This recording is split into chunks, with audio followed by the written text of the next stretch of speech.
జై పాపన్న. నోరు అందరూ అనండి దయచేసి, చప్పగా ఉన్నది.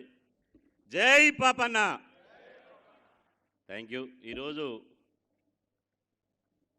తెలంగాణ రాష్ట్ర ప్రభుత్వం బీసీ సంక్షేమ శాఖ ఆధ్వర్యంలో మన బహుజనుల తొలి చక్రవర్తి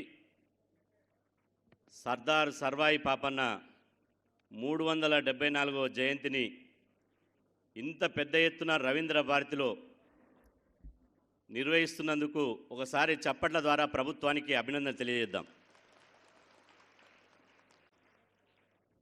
మన మహనీయుని గుర్తించి ఆ మహనీయుని ఆశయ సాధనలో మేము సైతం అంటున్నటువంటి మన బీసీ సంక్షేమ శాఖ మంత్రివర్యులు, తెలంగాణ ఉద్యమ నాయకులు అన్న సభాధ్యక్షులు పొన్నం ప్రభాకర్ అన్న గారు, అదేవిధంగా దీని ఆహ్వాన committee chairman young and dynamic leader అయినటువంటి నూతి శ్రీకాంత్ గౌడ్ గారు, అదేవిధంగా ఈ కార్యక్రమానికి ముఖ్య అతిథి మన బడుగు బలహీన వర్గాల ఆశాజ్యోతి ఉప ముఖ్యమంత్రి వర్యులు మల్లు భట్ట విక్రమార్క గారు, మన ప్రిన్సిపల్ సెక్రటరీ, మన జాతిలో పుట్టి ఆల్ ఇండియాలోనే ఐఏఎస్లో 15th ర్యాంకు సాధించి అలా తెలంగాణ ప్రభుత్వంలో క్రియాశీలకంగా పనిచేస్తున్నటువంటి బుర్ర వెంకటేశ్వర సార్ గారికి, వేదిక మీద చాలామంది ఉన్నారు. మన అన్న PCC working president MLC Mahesh Kumar Goud అన్న గారికి, రాజ్యసభ సభ్యులు అనిల్ కుమార్ యాదవ్ అన్న గారికి, కృష్ణమోహన్ అన్న గారికి, శారదక్క గారికి, వేదిక మీద ఉన్న గౌరవ పెద్దలందరికీ, ఎందుకంటే పెద్దవాళ్ళు మాట్లాడేది ఉంది, సమయం చాలా తక్కువ ఉంది కాబట్టి వేదిక మీద ఆసీనులైనటువంటి గౌరవ పెద్దలకు, ఇక్కడ వచ్చినటువంటి మా కుల బంధువులందరికీ పేరు పేరున హృదయపూర్వక నమస్కారాలు. సర్దార్ సర్వాయి పాపన్న ఇవాళ జయంతి ఒక రవీంద్ర భారతులనే కాదు, తెలంగాణ రాష్ట్రంలో 12,756 గ్రామ పంచాయతీలు ఉన్నాయి. ప్రతి గ్రామంలో సర్దార్ సర్వాయి పాపన్న జయంతిని ఈరోజు పెద్ద ఎత్తున నిర్వహించుకోవడం జరుగుతుంది.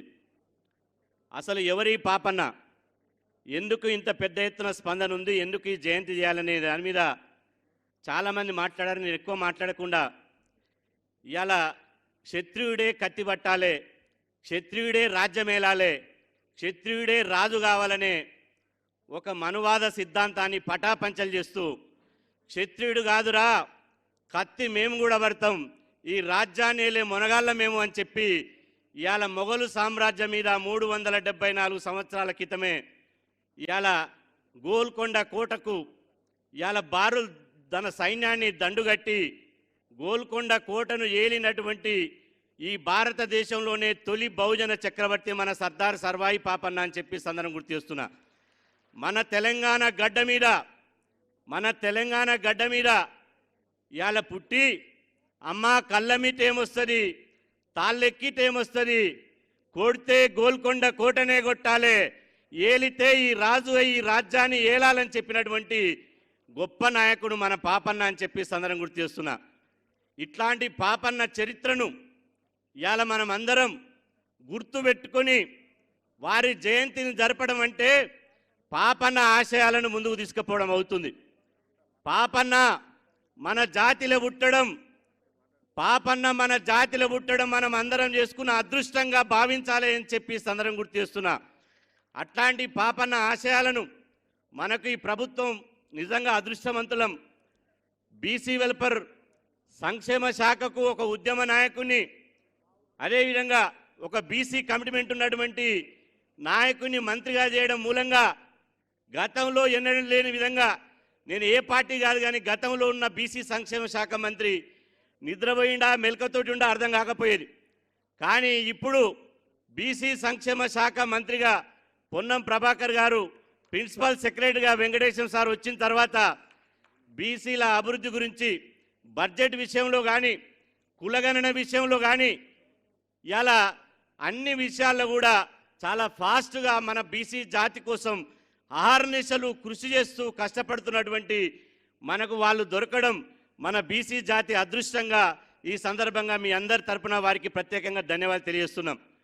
ఇవాళ మొన్ననే ఇలా సేఫ్టీ మోకులని మనం తాడు మీదకి వెళ్ళి బట్టి చనిపోతుంటే ఎవరు కూడా ఆలోచించకపోతే సేఫ్టీ మోకులని చెప్పి మనకు పరిచయం చేసి ఒక్క గౌడ బిడ్డ కూడా తాటి చెట్టు మీదకి వెళ్ళి పడి చనిపోయిన వార్త రావద్దు అని చెప్పి ఇలా సేఫ్టీ మోకులను తీసుకొచ్చినందుకు సభ ద్వారా వారికి ప్రత్యేకంగా ధన్యవాదాలు తెలియజేస్తున్నాం.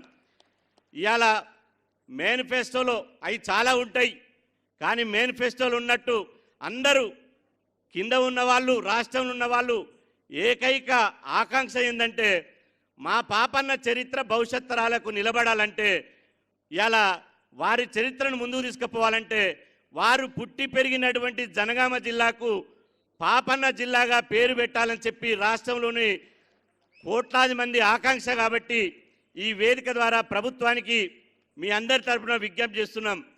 ఇలా 33 జిల్లాలు ఉన్నాయి, కొత్త జిల్లాలైనాయి, చాలా పేర్లు పెట్టారు. కాబట్టి పాపన్న జిల్లాగా పెట్టాలని చెప్పి సందర్భంగా మీకు విజ్ఞప్తి చేస్తున్నా. రెండోది, గత ప్రభుత్వం ట్యాంక్ బండ్ మీద పాపన్న విగ్రహం పెట్టలే. కాబట్టి వచ్చే అంబేద్కర్ జయంతి అయితే అంబేద్కర్ విగ్రహం దగ్గర ఎట్టయితే చేస్తామో వచ్చే జయంతి నాటికి సర్దార్ సర్వాయి పాపన్న మహారాజ్ భారీ విగ్రహాన్ని ఇలా ట్యాంక్ బండ్ దగ్గర పెడితే మనమందరం అక్కడనే జయంతి చేసుకునేటువంటి అవకాశం ఉంటుంది. కాబట్టి ఇలా పెడతారనే విశ్వాసం మనకు 100% ఉంది. ఎందుకంటే మనం ఏది మాట్లాడుతున్నామో అది జీవో రూపకంలో తీసుకొస్తూ ఖచ్చితంగా మీకంటే ఫస్ట్ టైం ఏం చేస్తామని చెప్పి వాళ్ళు అంటున్నారు. కాబట్టి ఖచ్చితంగా మన గౌరవ ఉప ముఖ్యమంత్రి వర్యులు ఇక్కడే ఉన్నారు, కాబట్టి మన గౌరవ మంత్రివర్యులు ఉన్నారు, కాబట్టి ఖచ్చితంగా ఈ 2 అంశాల్లో సానుకూలంగా స్పందిస్తారని చెప్పి సందర్భంగా తెలియస్తూ ఇక చివరిగా ఏంటంటే రాష్ట్రమంతా ఏ కూడల దగ్గర కూర్చున్నా ఒకటే చర్చ. గ్రామ పంచాయతీ ఎన్నికలు అవుతున్నాయి. టీఆర్ఎస్ ప్రభుత్వం స్థానిక సంస్థలు రిజర్వేషన్ తగ్గించి అన్యాయం చేసింది. కాంగ్రెస్ ప్రభుత్వం వస్తే మాకు రిజర్వేషన్ వేస్తుందని చెప్పి గంపెడ ఆశతోటి ఉన్నారు.